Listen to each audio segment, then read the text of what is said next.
It is now a candidate country in name only. საქართველოს კანდიდატის სტატუსისგან მხოლოდ სახელი დარჩა. ასე ხედავს ევროკომისია საქართველოს ევროპულ მომავალს. იმ პოლიტიკით, რომელსაც ახლა ივანიშვილის პარტია საქართველოში ატარებს, საქართველო ევროკავშირში ვერ გაწევრიანდება. 80 გვერდიან ანგარიში ფაქტებით არის ასახული საქართველოს უკუსლვა. ევროკომისარმა კალასმა პირდაპირ თქვა, რომ საქართველოს სიცოცხლის უნარიანი ევროპული გზა ამ ეტაპზე არ აქვს. გაფართოება არის საჭიროება, შესაძლებლობის ფანჯარა ხშირად არ იხსნება, ახლა ის გახსნილია და უნდა იქნას გამოყენებული. ანგარიში პოზიტიურია უკრაინას, მოლდოვას, მონტენეგროს და ალბანეთისთვის, შეფასება სერბეთისთვის, ჩრდილოეთ მაკედონიისთვის და კოსოვოსთვის, ბოსნია-ჰერცეგოვინასთვის და თურქეთისთვის შერეულია. საქართველოსთვის კი ნეგატიური. მონტენეგრო ევროკავშირში გაწევრიანების პროცესში ყველაზე დაწინაურებულია. ამ ეტაპზე საქართველოს ევროკავშირისკენ მიმავალი გზა არ აქვს, ვიდრე მდგომარეობა რადიკალურად არ შეიცვლება.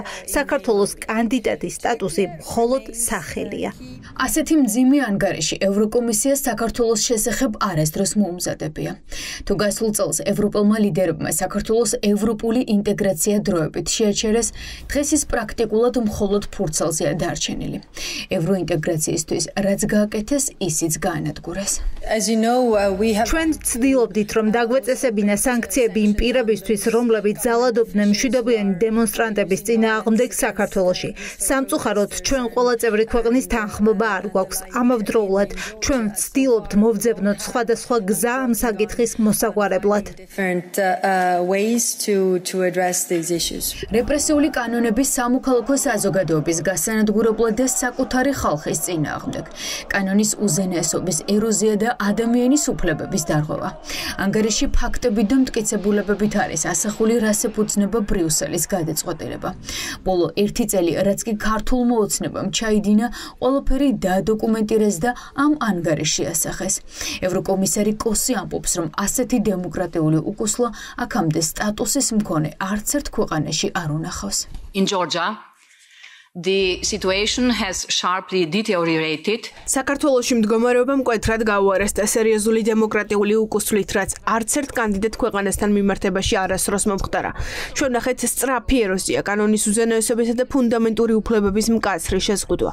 საქართველოს ხელისუფლების წარმომადგენლებმა უნდა შეცვალონ კურსი და იყვნენ თანხვედრაში მოქალაქეების მოთხოვნასთან, რაც არის ქვეყნის ევროპული მომავალი. ბოლო წლის განმავლობაში ევროკავშირმა მიიღო გადაწყვეტილება, რომ დე-ფაქტო შეეჩერებინა საქართველოს გაწევრიანების პროცესი საქართველოს მთავრობის ქმედებების გამო. ევროკომისია საქართველოს მხოლოდ ფორმალურად მიიჩნევს კანდიდატ ქვეყანად. A candidate country in name only. ივანიშვილის მმართველობის პირობებში ევროკავშირს საქართველოს ევროპულ რელსებზე დაბრუნების იმედი არ უნდა ჰქონდეს. ლიეტუველმა ევროპარლამენტარმა გაფართოების საკითხებში ევროკომისარს პირდაპირ უთხრა, რომ ევროკომისიამ რეალობა უნდა დაინახოს და სავიზო სანქციები დააწესოს, რაც პროევროპელი ხალხის დახმარების ერთადერთი გზაა.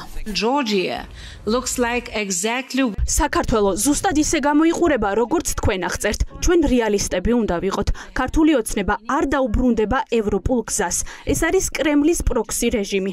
ზომები, რომელიც ჩვენ შეგვიძლია ხალხის მხარდასაჭერად მივიღოთ, რომლებიც იბრძვიან დღემდე ევროპული მომავლისთვის თითქმის 1 წელია, არის სანქციები და სავიზო შეზღუდვები ყველას მიმართ, ვინც პასუხისმგებელია, მათ შორის დეზინფორმაციული არხების მიმართ.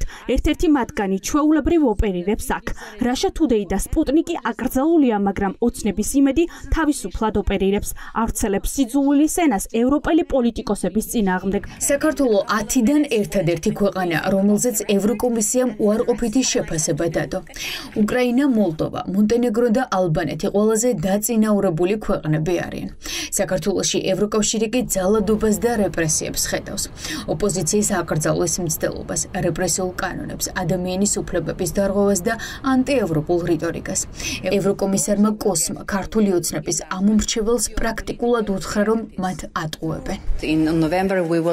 იმედი მაქვს ნოემბერში უვიზო რეჟიმის შეჩერების ახალ მექანიზმებს მივიღებთ, რაც მოგცემს დამატებითი ნაბიჯების განხორციელების უფლებას. მე მაქვს მნიშვნელოვანი გზავნილი საქართველოს მოქალაქეებისთვის, ვინაიდან როგორც იცით, მათი მთავრობა ეუბნება თავის მოქალაქეებს, რომ ისინი ევროკავშირში შემოჰყავთ. ძვირფასო საქართველოს მთავრობა, თქვენ არ შემოგყავთ თქვენი ხალხი ევროკავშირში, თქვენ აშორებთ თქვენს ხალხს ევროკავშირს. თუ სერიოზულად ნამდვილად ხართ განწყობილი ევროკავშირის მიმართ, მოусმინეთ საკუთარ ხალხს. შეწყვიტეთ ოპოზიციის ლიდერების, ჟურნალისტების, იმ ადამიანების ციხეში ჩასმა, რომლებიც განსხვავებულად ფიქრობენ. მხოლოდ ამის შემდეგ შეგვიძლია ვილაპარაკოთ. ევროკომისიის ანგარიში პირდაპირ დასტურია იმისა, რომ ბიძინა ივანიშვილის რეჟიმმა ევროკომისიის არც ერთი რეკომენდაცია არ შეასრულა. პოლიტიკური პატიმრები ისევ ციხეში არიან, რეპრესიული კანონები კი ძალაში. ევროკომისია თვლის, რომ ივანიშვილის გუნდს არ გამოუჩენია არანაირი პოლიტიკური ნება. განახორციელებინა რეფორმები, რაც ქვეყნის ევროპულ მომავალს გადაარჩენდა.